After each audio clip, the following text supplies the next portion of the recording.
हाँ, सुख का। अच्छा, आनंद को भी आप नहीं मानते हैं, सुख का। तो ये सब जितनी बातें हैं कि आप काम के माध्यम से राम तक पहुंच सकते हो, या ये सब बेकार की बात है, इसमें कुछ नहीं रखा। तो ये पूरी दुनिया में जो धार्मिक व्यवस्थाएं हैं, किसी भी धर्म की, वो सारी की सारी प्रपंच है। किसके लिए है धर्म ये जानो। मेरे हाथों के लिए तो नहीं ना धर्म, मेरे माथे के लिए भी नहीं है धर्म कि तिलक लगा लिया, मेरे गले के लिए नहीं धर्म की माला डाल ली, मेरे होठों के लिए नहीं धर्म के मंत्रोच्चार कर लिया, मेरे पैरों के लिए नहीं धर्म की तीर्थ यात्रा कराए, मेरे माथे के लिए भी नहीं धर्म, मेरे बालों के लिए नहीं धर्म की बाल मुड़ा लिए। धर्म किसके लिए है? धर्म मेरे लिए। मैं कौन, ये पहचाना। अभी भारत का समाज कहते हैं कि धर्मों से चलता है, और धर्म धर्म ग्रंथों से चलता है। अगर धर्म ग्रंथ हटा दें तो हमारे कर्मकांड, संस्कार, ये कथावाचक सब अचानक गायब हो जाएंगे, कुछ बचेगा नहीं। धर्म क्या धर्म ग्रंथों में है वही है, या उससे परे भी? ये लगभग ऐसी सी बात है कि क्या स्वास्थ्य MBBS की किताबों में है? वो किताबें आपको बताती हैं बीमारी के बारे में, ताकि आप उपचार करा सकें अपना। बस यही उनकी उपयोगिता है। तो धर्म ग्रंथ आपको आपके बारे में बताते हैं कि तुम अपने आप को समझते क्या हो, उसके बनिस्बत तुम वाकई में हो क्या, क्या तुम्हारा भ्रम है और क्या यथार्थ है। तो ये जानने से व्यक्ति फिर मुक्त हो पाता है। जो हमारे धर्म ग्रंथ हैं, उनकी व्याख्याओं ने समाज में लोगों के काम भी बांटे या मानस तैयार किया, मोटे तौर पर, कि आप ये काम करेंगे, ये काम नहीं करेंगे, ये फलां का काम है, ये फलां का काम है।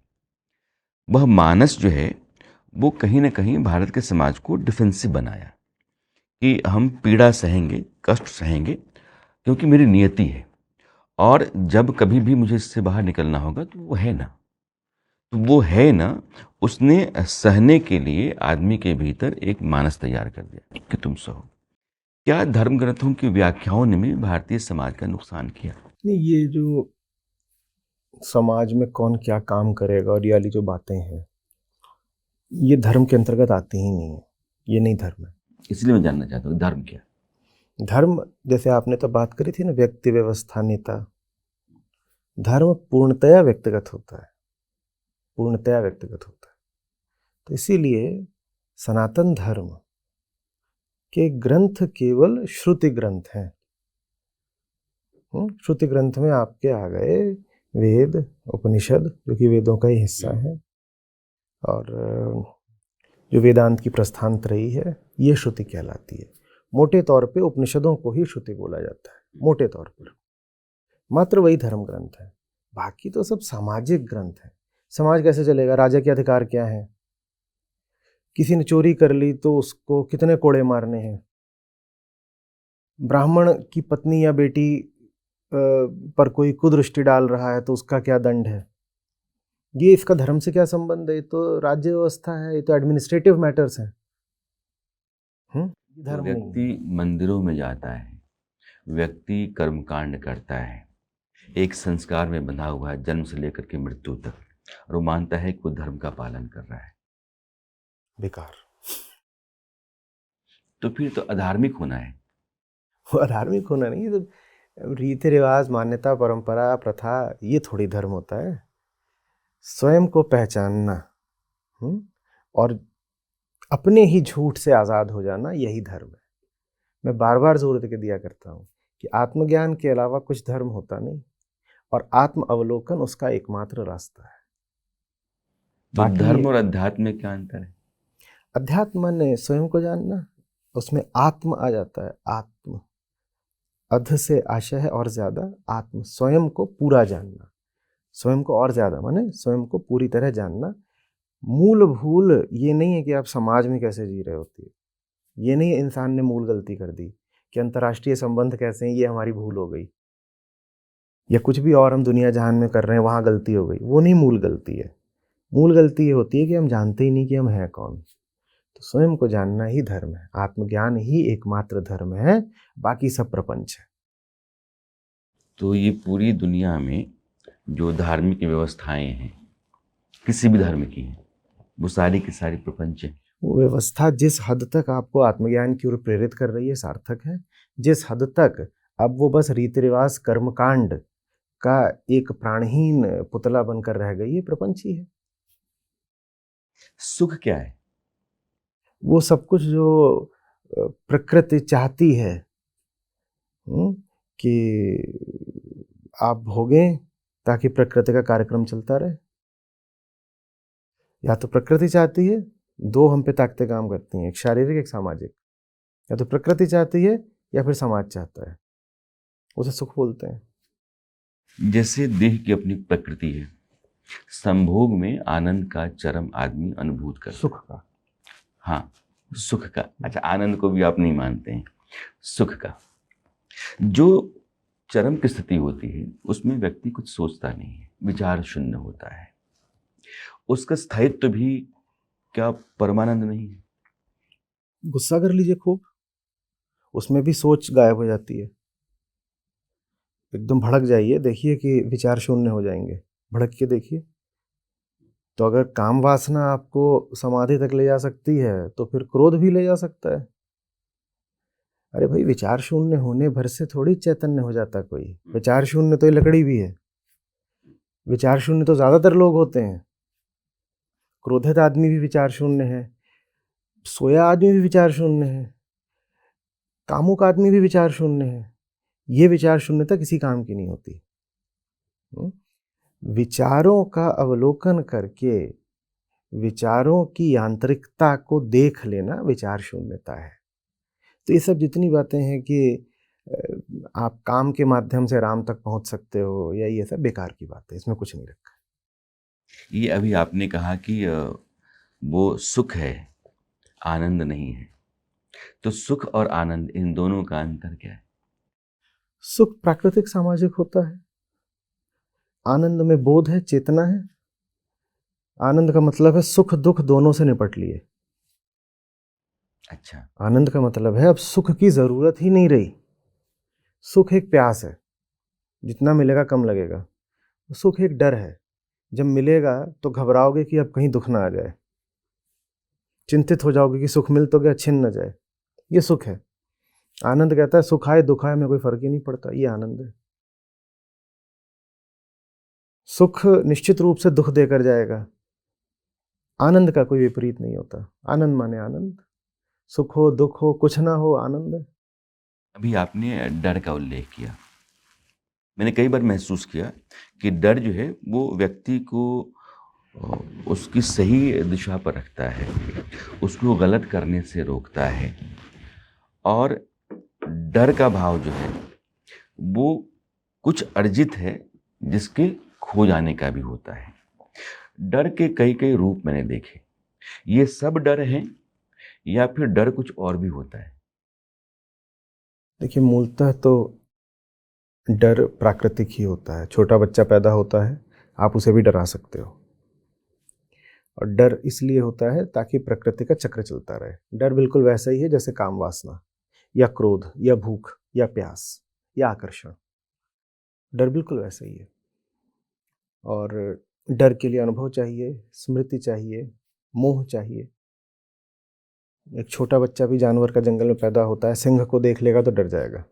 उसको अभी तक कोई प्रशिक्षण नहीं मिला है कि डरो, पर वो डर जाएगा क्योंकि प्रकृति ने उसको सिखा के भेजा है डरो। वो डरेगा नहीं तो मारा जाएगा ना, वो डरेगा नहीं तो मारा जाएगा। तो डर उपयोगी होता है प्रकृति में। किस लिए?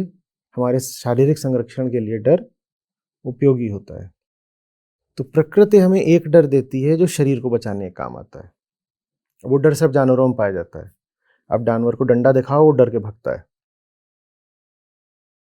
प्रकृति वाला डर शरीर को बचाने का काम आता है। एक डर हम में समाज स्थापित कराता है, वो होता है साइकोलॉजिकल प्रिजर्वेशन का। यहाँ प्रकृति वाला डर शारीरिक संरक्षण का, और समाज हम में एक डर बिठाता है मानसिक संरक्षण का। क्या?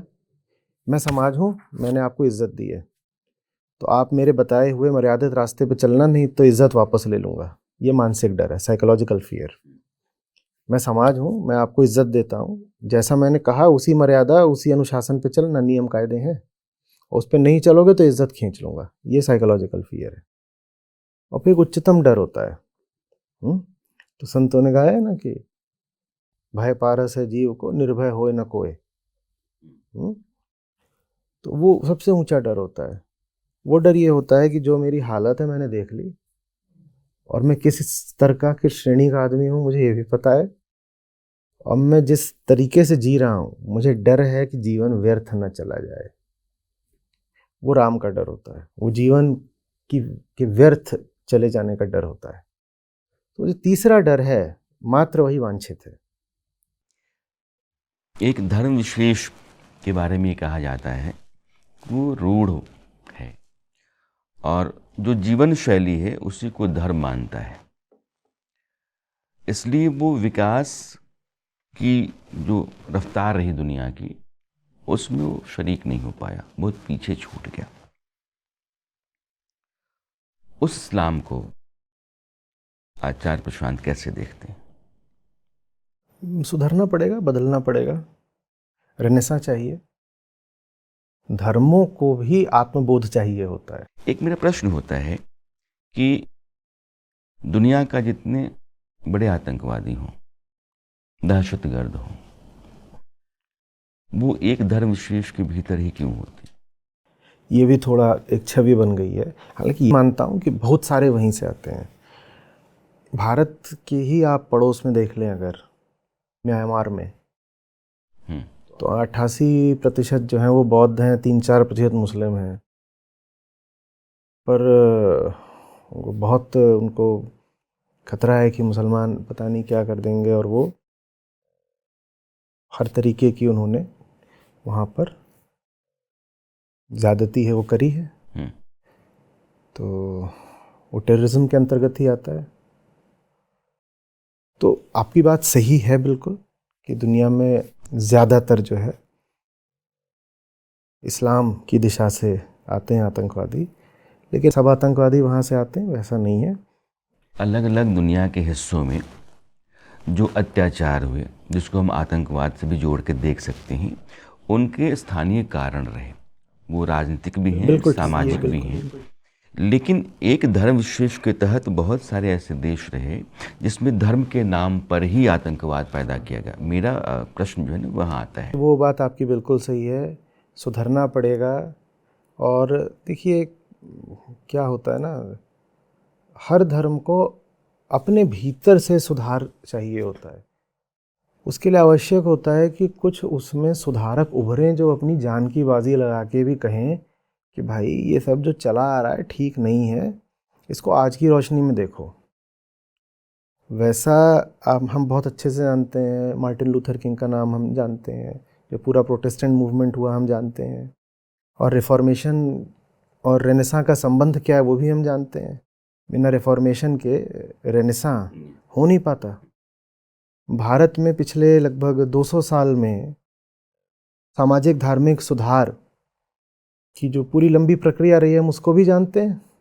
राजा राम मोहन रॉय, महात्मा ज्योतिबा फुले, वहाँ से शुरू करके वो धारा आज तक बह रही है, और एक के बाद एक अग्रणी समाज सुधारक आते गए। और भारत में समाज सुधार का मतलब धर्म सुधार ही था। बिना धार्मिक सुधार के, रिफॉर्म के, समाज सुधार हो नहीं पाता है। इस्लाम में वो नहीं हो पाया है। कुछ तो इसलिए क्योंकि मामला कट्टर ज़्यादा है।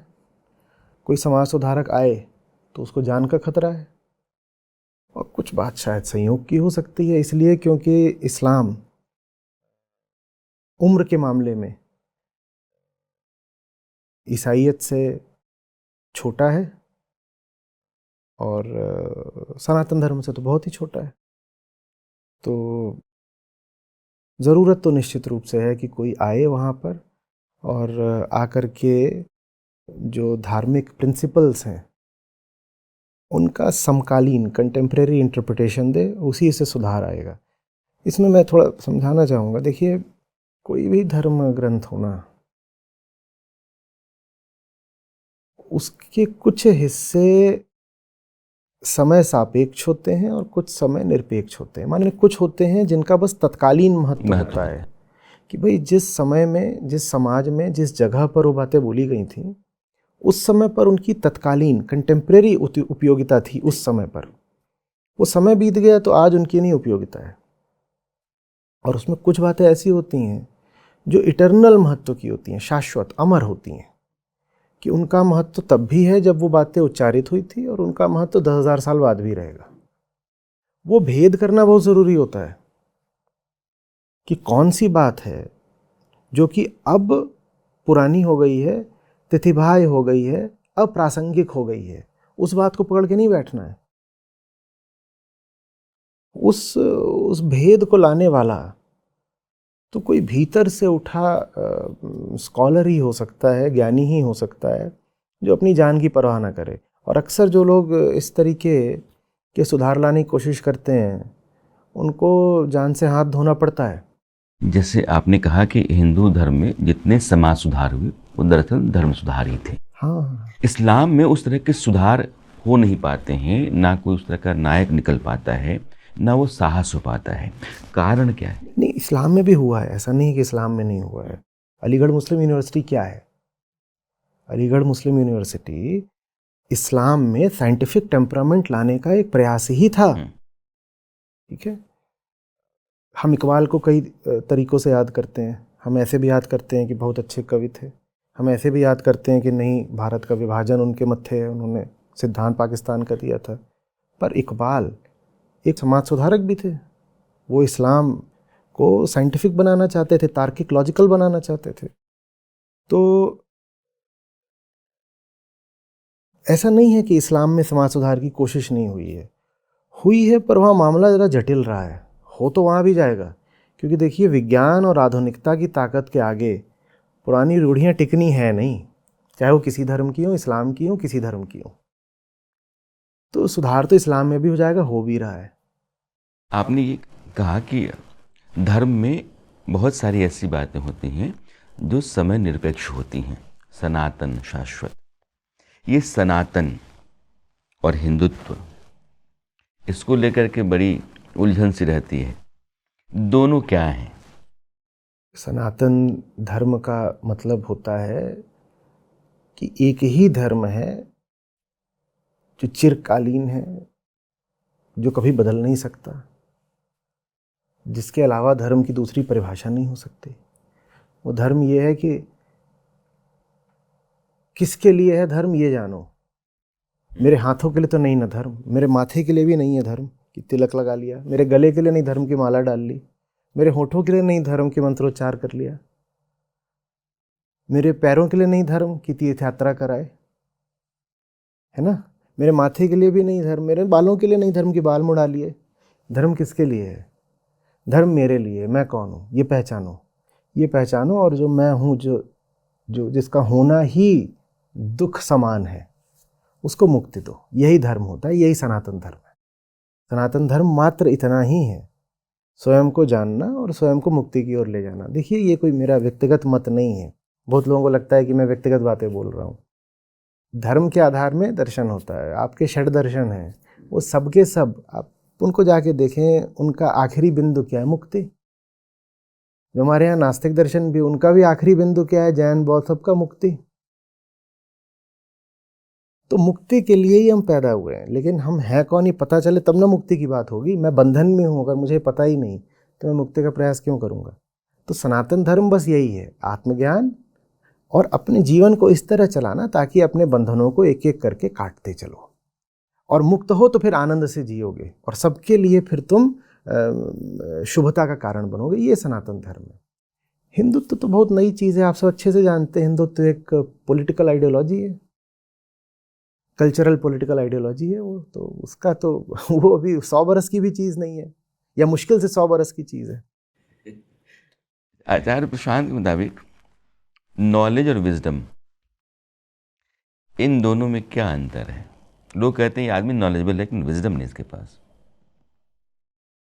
नॉलेज माने ये सब क्या है पता कर लिया, विजडम माने मैं कौन हूँ और मेरा इससे रिश्ता क्या है ये पता कर लिया।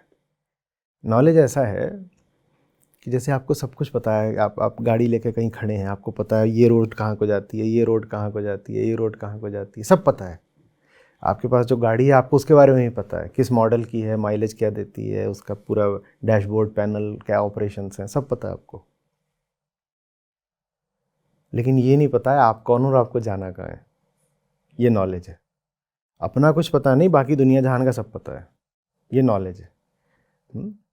विजडम माने मुझे पता है मैं कौन हूँ। विजडम होती है तभी नॉलेज का समुचित उपयोग हो पाता है।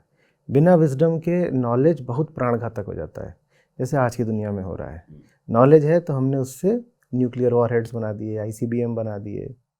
नॉलेज था तो हमने वो जो वायरस था, नोवेल कोरोना वायरस, उसको पकड़ के विकसित कर दिया, पूरी दुनिया में कोविड आ गया। वो नॉलेज से ही तो आया ना।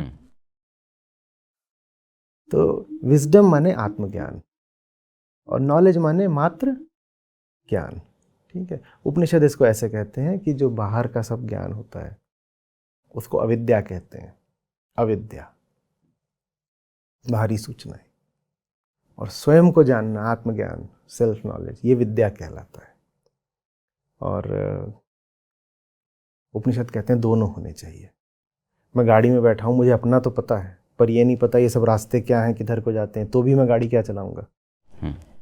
तो दोनों होने चाहिए, नॉलेज भी और विजडम भी। लेकिन इन दोनों में श्रेष्ठ तो विजडम है। विजडम ही है, क्योंकि विजडम के बिना आप नॉलेज का बड़ा घातक उपयोग करोगे, वही बंदर के हाथ में तलवार हो जाएगी। दुनिया भर में 21 जून को योग दिवस मनाया जाता है, हालांकि भारत सरकार का प्रयास रहा है इसमें। योग क्या है? ये जो आसन है यही भर है या इससे बाहर भी योग है?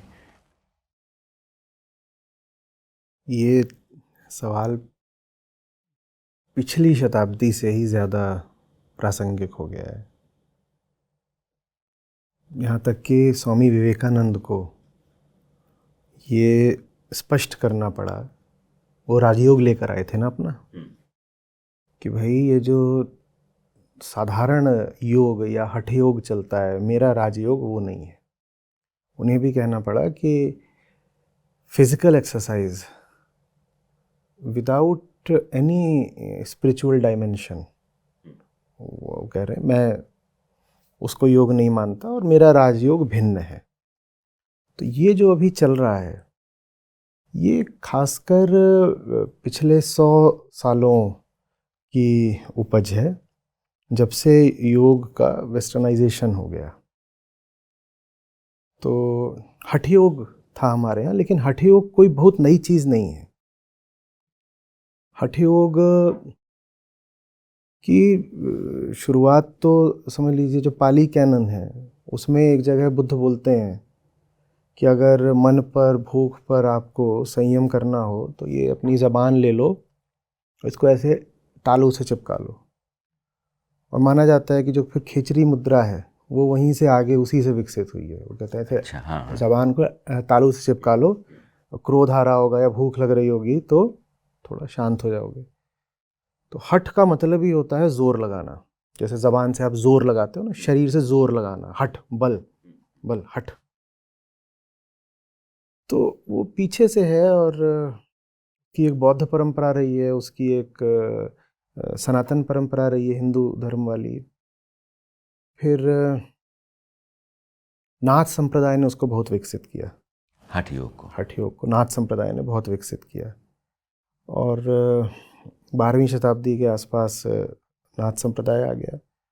उससे पहले भी उसकी अपनी एक परंपरा रही है। और फिर हठ योग प्रदीपिका आ गई स्वात्माराम जी की, तो वो बहुत पुराना रहा है। लेकिन उसमें ये हमेशा रहा है कि हठ योग वास्तविक योग में प्रवेश का द्वार भर है। कि आप ये जो कुछ कर रहे हो फिजिकल एक्सरसाइजेस, इनके द्वारा अंततः आपको कोई आध्यात्मिक काम करना है। लेकिन जब से योग वेस्टर्नाइज हुआ है और वो वेस्ट में गया और वेस्ट का ही कॉन्सेप्ट फिर इंडिया में आ गया, जब से योग वेस्टर्नाइज हुआ है तब से उसका कोई स्पिरिचुअल कंपोनेंट नहीं रह गया। हाँ, क्योंकि एक ही लाइन में योग करो निरोग रहो, योग करो निरोग रहो, तो स्पिरिचुअल उसका अब कोई डायमेंशन रह ही नहीं गया है। वो तो बस इसलिए कि एक फिजिकल एक्सरसाइज है, वो एक अच्छी फिजिकल एक्सरसाइज है, लेकिन योग का जो पूरा क्षेत्र है। जैसे एक प्रश्न मेरा है कि कृष्ण को योगेश्वर कहा जाता है, वो अलग है। पतंजलि का अपना योग है। आज की तारीख में अलग अलग योग गुरु आ गए हैं। तीन हो गए, तीन हो गए, एक हो गया, बल्कि 4 हो गए। एक हो गया हठ योग, जो कि पूर्णतः शारीरिक होता है, ठीक है। उसी हठ योग का और आप कह लीजिए कि एक और बहुत छोटा सा टुकड़ा और निचले स्तर का टुकड़ा है, वो जिसको आज हम योगा बोलते हैं। तो वो एक हो गया हठ योग और योगा। दूसरा हो गया पतंजलि का अष्टांग योग, और तीसरा हो गया वो योग जिसकी चर्चा बार बार गीता में आती है और जिसके नाते श्री कृष्ण योगेश्वर कहलाते हैं। वो जो श्री कृष्ण वाला योग है वो एकदम अलग है। वो है कि योग माने मिलना। तो अहम का आत्मा से मिलन योग है।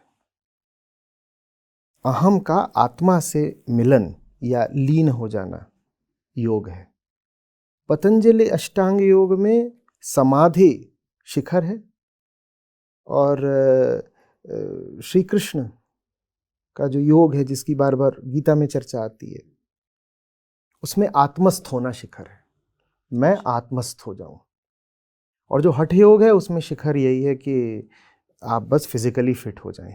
हठ योग में भी नहीं, हठ योग का जो योगा संस्करण है, वो जो योगा संस्करण वो भी अकेला नहीं, उसके बहुत सारे निकल आए हैं। Hot yoga, cold yoga, ice yoga, water yoga, पता नहीं क्या क्या निकल आया है। और इन सब से मैं बोल रहा हूँ, आज से 100 साल पहले स्वामी विवेकानंद भी दुखी हो गए थे। बोले भाई जो मैं राजयोग ला रहा हूँ, उनका राजयोग अष्टांग योग से मिलता जुलता था। बोले मैं जो राजयोग ला रहा हूँ, अष्टांग योग जिसमें धारणा ध्यान समाधि इनके संयम पर ज़्यादा जोर है, तो बोले मेरा जो राजयोग है वो ये फिजिकल एक्सरसाइज वाला नहीं है। तो आज की तारीख में पूरे हिंदुस्तान में और पार्क में बैठ के भी योग गुरु दिखाई पड़ जाते हैं। बहुत बड़े बड़े योग गुरु देश में हो गए हैं। ये निरोग रखने की एक व्यवस्था तो है, लेकिन योग नहीं, आप ये कह रहे हैं। देखिए समझना होगा, उच्चतम योग तो वही है जो श्री कृष्ण गीता में बताते हैं, आत्मस्थ हो जाओ पार्थ, आत्मस्थ हो जाओ पार्थ। अब आत्मस्थ होने का अर्थ होता है नाहम देहास्मि। ठीक है, मैं देह नहीं हूं, मुझे देह के सरोकारों पर बहुत ध्यान नहीं देना है। मैं विशुद्ध चेतना हूं, मुझे बोध की तरफ बढ़ना है। ये है। अब आप शरीर पे ही पूरा ध्यान दे रहे हो बिना ये सोचे समझे जाने कि आपको इतना सुगठित शरीर चाहिए किस लिए, तो गड़बड़ हो जाएगी ना। गड़बड़ हो जाएगी ना। शरीर तो एक उपकरण है, साधन है, माध्यम है। आप शरीर को चमका रहे हो, पर ये विचार आपने कभी करा ही नहीं कि आप कौन हो और आपके लिए शरीर की उपयोगिता क्या है। तो फिर एक अच्छा तगड़ा निरोगी शरीर होना कहीं आपको भारी ना पड़ जाए। मैं ये नहीं कह रहा बीमार होना चाहिए, मैं ये कह रहा हूँ कि आपके पास गाड़ी है, गाड़ी की आप सर्विसिंग करा रहे हो, गाड़ी को धो रहे हो, बढ़िया कर रखा है, टायर में हवा आपने भर दी है, पूरी है, मजबूत, सब कुछ कर लिया मजबूत। ये आपको पता भी है गाड़ी लेके कहाँ जानी है। ये जो आपने मजबूत शरीर बना लिया, इसका करना क्या है। वरना तो ऐसे भी लोग होते हैं जो कहते हैं मुझे फिट दिखना है, इसके लिए योगा बहुत बढ़िया है। योगा, मुझे फिट दिखना है। फिट क्यों दिखना है? ताकि समाज वालों को मैं आकर्षक लगूं। तो ये तो गड़बड़ हो गई ना। बहुत लोग होते हैं जो कहते हैं हमारा शादी ब्याह होने जा रहा है तो हम योगा क्लासेस ज्वाइन कर रहे हैं, उससे जो फिर हमारा दाम्पत्य सुख है उसमें मदद मिलेगी। ये कौन सा योग है? बहुत सारे लोग हैं जिनके अपने काम धंधे बड़े ही गड़बड़ किस्म के हैं, पर वो वैसे ही काम करना चाहते हैं योग करते हुए। कहते हैं योग से शरीर फिट हो गया। हम काम बहुत गलत करते हैं, भ्रष्टाचारी हैं, आजीविका ही गलत कमाते हैं, लेकिन योग करते हैं। तो ये क्या बात हो गई? बहुत लोग हैं जिनकी विचारधारा बड़ी संकुचित है, प्रदूषित है, पर वो योग करे जा रहे हैं, उससे उनका शरीर बढ़िया रहता है। ये क्या बात हो गई? तो ये बात नहीं होनी चाहिए। इसीलिए स्वामी विवेकानंद को भी कहना पड़ा था। मैं भी यही बात बोल रहा हूँ कि सबसे पहले तो ये जानना ज़रूरी है ना कि मैं इस मशीन का करूँगा क्या। स्वस्थ तो इसको रखना है निसंदेह, हमारे पास गाड़ी है तो गाड़ी तो हम अच्छी रखना चाहते ही हैं, पर जाना कहाँ है ये भी तो पता हो। नहीं तो गाड़ी रख के क्या करोगे? वो उसमें पेट्रोल भराते रहोगे, हमेशा यही होगा। उसकी सर्विसिंग कराते रहोगे, यही होगा। तो इसका मतलब ये है ना कि विचार स्तर पर आदमी को संपन्न होना चाहिए कि मैं योग कर रहा हूँ। बिल्कुल। तो इसका मतलब क्या है? बिल्कुल बिल्कुल। तो योग और मुनाफा व्यापार ये सब साथ साथ बिल्कुल। नहीं देखिए चलते। पतंजलि कितनी सुंदर व्यवस्था दे गए थे, और पतंजलि योग हठ योग से बहुत पहले का है। बोल रहे यम नियम से शुरुआत होती है, फिर आसन आता है, प्राणायाम प्रत्याहार आते हैं, यहीं रुक नहीं जाना होता है, समाधि तक जाना होता है। समाधि तक जाना होता है ना। आम आदमी तो यम नियम का ख्याल ज़्यादा करते नहीं, वो गड़बड़ होता है। आम आदमी के लिए तो आसन है प्राणायाम है, आसन है प्राणायाम है, आसन है प्राणायाम, ठीक है। प्रत्याहार भी कैसे करें, वो जरा वो सुख को भारी पड़ता है प्रत्याहार, तो वो भी नहीं करना है। फिर धारणा ध्यान समाधि, इस पर तो कोई जोर ही नहीं है, कोई जोर नहीं है। ओ ये तो तब है जब मैं मान रहा हूं कि लोग अष्टांग योग में रुचि रखते हैं। अष्टांग योग में कोई नहीं रुचि रखता, सबकी रुचि मात्र हठ योग में है, हठ योग में है। जबकि हठ योग में अपने आप में कोई बुराई नहीं, बशर्ते हठ योग को वास्तविक योग में प्रवेश करने के द्वार की तरह लिया जाए, पर वैसा हम ले नहीं रहे हैं, ये बड़ी गड़बड़ बात है। योग करते समय, क्योंकि अब आपने ये कह दिया कि शरीर को सुडौल रखने के लिए, निरोग रखने के लिए जो आप कर रहे हैं वो हठ योग है बस। अगर आपको यह बात पता हो गई कि यह उधर जाने का एक द्वार है, तब तो ठीक है। अगर आप यहीं तक हैं तो आप सिर्फ एक्सरसाइज कर रहे हैं, वो योग नहीं है।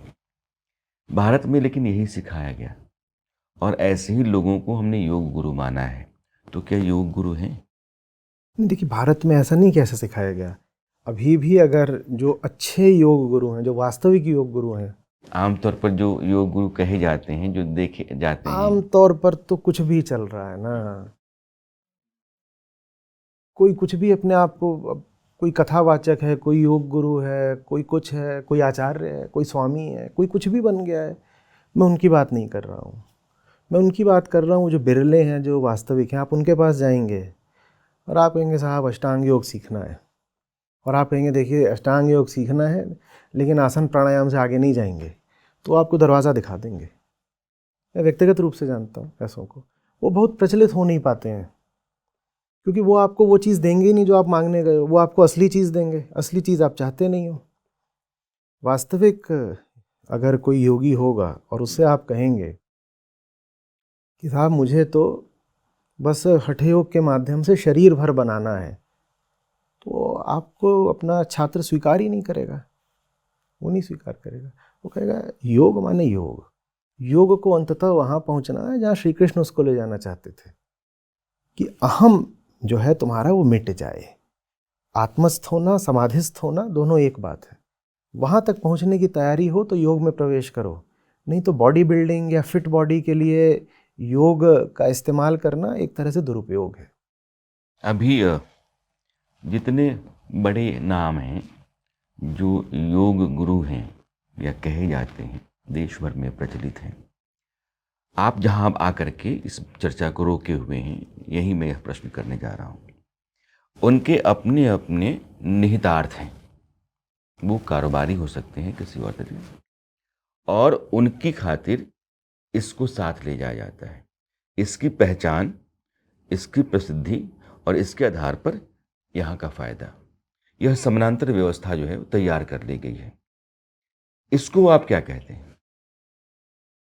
चलता रहता है, ये बातें ऐसे ही हैं, किसी महत्व की नहीं है। जो सच्ची चीज़ के पारखी होते हैं वो बाजार में कोई भी माल रखा हो उसको नहीं उठाएंगे ना। तो ये तो आप पर निर्भर करता है कि आपको किस स्तर का योग चाहिए। जो बाजार में उपलब्ध है आपको वही चाहिए तो मिल जाएगा, बहुत सस्ते तरीके से मिल जाएगा। और उस योग के साथ फिर आप जिस माल की बात कर रहे हैं कि ये बेचा जाता है, वो सब भी चलता रहेगा। ये आज की बात नहीं है साहब, ये हमेशा से हुआ है। ये ऐसा नहीं कि अभी कोई विशेष क्या अभी पिछले 10-20 साल में कलयुग आ गया है, ये हमेशा से चला है। देखिए क्या होता है ना, जिन्होंने गड़बड़ करी होती है काल उनका नाम मिटा देता है। तो 300-400 साल पहले मान लीजिए कोई गड़बड़ कर रहा था, वेदांत के नाम पे, भक्ति के नाम पे, योग के नाम पे, किसी भी चीज़ में कोई कर रहा था गड़बड़, वो अपने समय में कुछ सफलता पा ली होगी उसने 300-400 साल पहले, उसके बाद उसका नाम और निशान मिट जाता है। काल उसको नहीं आगे आने देता। आगे किन का नाम आएगा फिर? आपके पास जो वास्तविक विद्वान थे, ज्ञानी थे, संत थे, आपके पास उनका नाम आएगा। तो फिर यहाँ से हमें भ्रम हो जाता है, हमें लगता है कि 300-400 साल पहले सिर्फ ये ज्ञानी लोग ही थे। हर ज्ञानी पे 25 ठग बैठे होते हैं। हर काल में ऐसा हुआ है, हर काल में। बस ये है कि जो ठग वाली पूरी ये जो बिरादरी होती है, समय इनका नामो निशान मिटा देता है। तो आगे इतिहास में आपको इनका बहुत पता नहीं लगने पाता। जितने भी खरे लोग होते हैं वो सब अपने अपने समय में अल्पमत में ही होते हैं, अल्पसंख्यक। और उनको बड़ी समस्याओं का सामना करना पड़ता है, क्योंकि बहुमत तो यही सब लोगों का होता है, जो ये नहीं ये भी नहीं कि पूरा फरेब करते हैं, थोड़ा सही थोड़ा गलत, कुछ मिला दिया, कुछ अधकचरा बोल दिया, थोड़ा फायदा भी दे दिया, फायदे पे कहीं पे सीमा लगा दी। तो मैं ये भी नहीं बोलूंगा कि पूरी तरह गलत भी होते हैं। तो ये सब चलता रहा, ये हर काल में चला है, हर काल में चला है, आज भी चल रहा है। हर काल में जिनको बाजार का सस्ता माल उठाना था वो फंसते रहे, और हर काल में जिनको सिर्फ हीरे की कदर थी उन्होंने हीरा खोज निकाला। तो ये हमारे ऊपर है कि हम कहाँ जाकर बैठ जाते हैं। सही जगह जाकर बैठिए। योग दिवस पे सारा हिंदुस्तान आपको सुन रहा है, बल्कि दुनिया के कई हिस्सों में भी लोग सुन रहे हैं। आप कहना क्या चाहेंगे, सूत्र वाक्य या उनको एक मैसेज जो सुनते हैं आपको? जिंदगी में जो कुछ भी करें उसमें पूछें कि ये जो चीज़ है इसको करने में मेरी नीयत क्या है। योग बहुत बहुत ऊंची बात है। हम जब गिनते हैं कि भारत ने विश्व को क्या क्या उपहार दिए हैं, तो उनमें योग बहुत ऊपर आता है। बहुत ऊंची बात है योग। पर योग के बहुत सारे अर्थ हैं, जो उच्चतम अर्थ है। मेरी सबसे ये प्रार्थना है कि उसको ही चुने। यही नहीं, जीवन में जो कुछ भी कर रहे हो सब में इस बात की सजगता रखें कि जो मैं कर रहा हूँ कर क्यों रहा हूँ, मेरी कामना क्या है। अगर उस चीज़ पर आपकी निगाह बनी हुई है तो आप फिसलेंगे भटकेंगे नहीं। यह भी एक तरह का योगी है। यह भी एक योगी है, ध्यान है ये अपने आप में, निरंतर ध्यान, लगातार आत्मावलोकन। ये जो व्यक्ति है, जीवन है, जो कि मैं आ गया हूँ, मोटे तौर पर हमारे यहाँ जो सनातन परंपरा के धर्म ग्रंथ हैं वो कहते हैं कि जीवन एक बंधन है और मृत्यु जो है वो मोक्ष है। ये जीवन मृत्यु का की परिभाषा यही है, या जीवन इससे परे है, मृत्यु भी इससे परे? जीवन बंधन है पर मृत्यु मोक्ष नहीं है। मृत्यु तो उसी चीज का आगे का प्रवाह है जिसको हम जीवन बोलते हैं। जीवन बंधन है क्योंकि जीवन पूरे तरीके से बस रासायनिक है। देखिए, थोड़ा सा मैं इसमें 2-4 मिनट लेके बोलूँगा। जीवन बंधन इसलिए है क्योंकि हमारा जीवन जैविक रासायनिक वगैरह है, हम प्रतिक्रियाओं पर चलते हैं। किसी ने आकर कुछ बोल दिया, गुस्सा आ जाता है, तो सबसे सरल उदाहरण है, ठीक है ना। भूख लगी है तो हम आवश्यक काम छोड़ के भूख की ओर, खाने की ओर भाग देते हैं। ये प्रतिक्रियात्मक जीवन है, केमिकल बायोलॉजिकल। यही बंधन है, यही दुख है। और यही जो केमिस्ट्री बायोलॉजी है, एक दिन इस शरीर को एक दूसरा रूप दे देती है। उस दूसरे रूप को हम कहते हैं ये मृतक है। तो जीवन और मृत्यु तो एक ही चीज है। हम अभी अपने आप को जीवित बोलते हैं क्योंकि हमको ये भ्रम है कि हम में कुछ खास है, कुछ खास ऐसा जो कि इस कुर्सी में नहीं है। आप आम आदमी को बोलें कि आप और कुर्सी एक ही चीज हो तो मानेगा नहीं। मैं कहूँगा नहीं, मैं कह रहा हूँ कि मैं और कुर्सी एक ही बात है। आप तो बोल रहे हो कुर्सी नहीं बोलती, तो मैं कहूँगा बोली कि नहीं बोली। वो बोलेगा वो तो आपने हाथ मारा तो बोली। मैं कहूँगा वैसे हम भी तो तभी बोलते हैं जब कोई हम पे हाथ मारता है। हाथ मारने का मतलब सामने से कुछ हुआ, स्टिमुलस, क्रिया, और हम उस पर बोली, प्रतिक्रिया करी। ऐसे यहाँ भी प्रतिक्रिया हो रही है, कुर्सी प्रतिक्रिया कर तो रही है। जैसे कुर्सी बोलती है ऐसे हम भी बोलते। मरने के बाद भी हम बोलते हैं। आप मुर्दा आदमी का हाथ पटक दो तो क्या आवाज़ नहीं आएगी? मुर्दा आदमी डकार भी लेता है, उसको ऐसे आप बैठा दो लेटा हुआ, वो डकार आ जाएगी उसके। तो ये जीवन मृत्यु जो है वो ये अलग अलग चीज़ें नहीं है। तो मृत्यु मोक्ष नहीं हो सकती। मोक्ष सिर्फ और सिर्फ जीते जी मिल सकता है। मोक्ष कैसे? जब आप अपने आप को पूरे तरीके से प्राकृतिक जान लेते हो तो प्रकृति के बंधनों से मुक्त हो जाते हो। ये जो हमें गलतफहमी रहती है ना, मुझे भूख लगी है, मुझे क्रोध आ रहा है, मैं प्यार करता हूँ, ये जो गलतफहमी है ये मैं भाव को प्रगाढ़ करती है। भाई मैं कुछ कर रहा हूँ तो मैं होऊंगा ना, मैं कह रहा हूँ मैंने प्यार किया तो मतलब मैं हूँ तभी तो किया। भूख लग रही तो बोल देते मुझे भूख लग रही है, जबकि वो हो क्या रहा है, बस एक भीतर केमिकल प्रोसेस हो रहा है। वैसे ही हम जिसको प्यार बोलते हैं वो क्या चल रहा है, केमिकल प्रोसेस ही चल रहा है। पर हम कह देते हैं कि नहीं मैं कर रहा हूँ, केमिकल प्रोसेस नहीं है। जब केमिकल्स कर रहे होते हैं तो हम कहते हैं क्या कि केमिकल की अपनी इंडिविजुअलिटी है, तब तो नहीं कहते।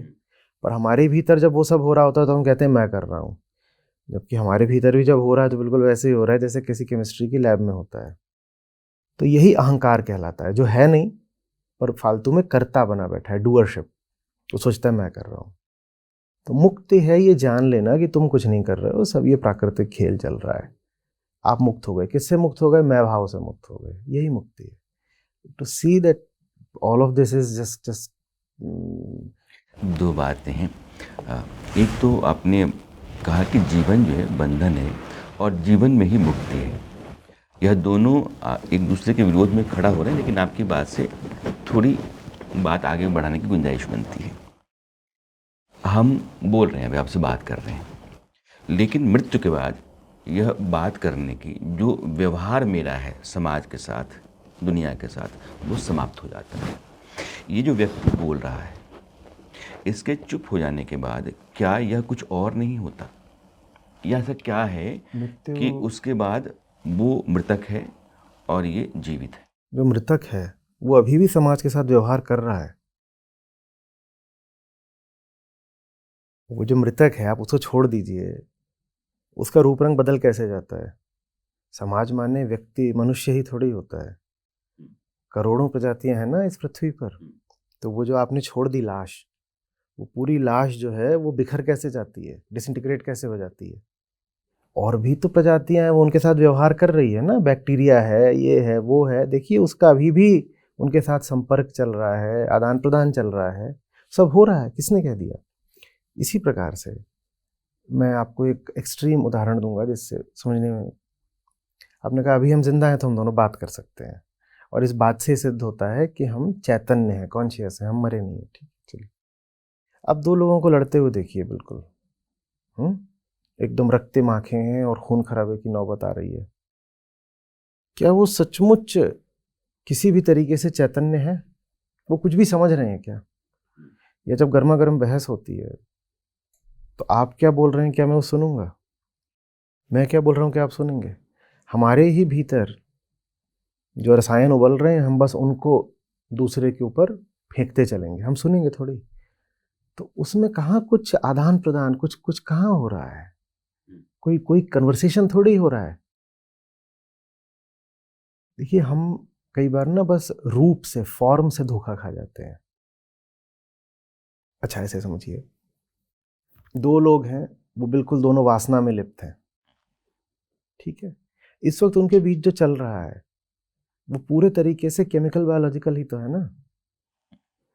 ठीक वैसे जैसे लाश और बैक्टीरिया के बीच में अभी चल रहा है, वो भी तो केमिकल बायोलॉजिकल है।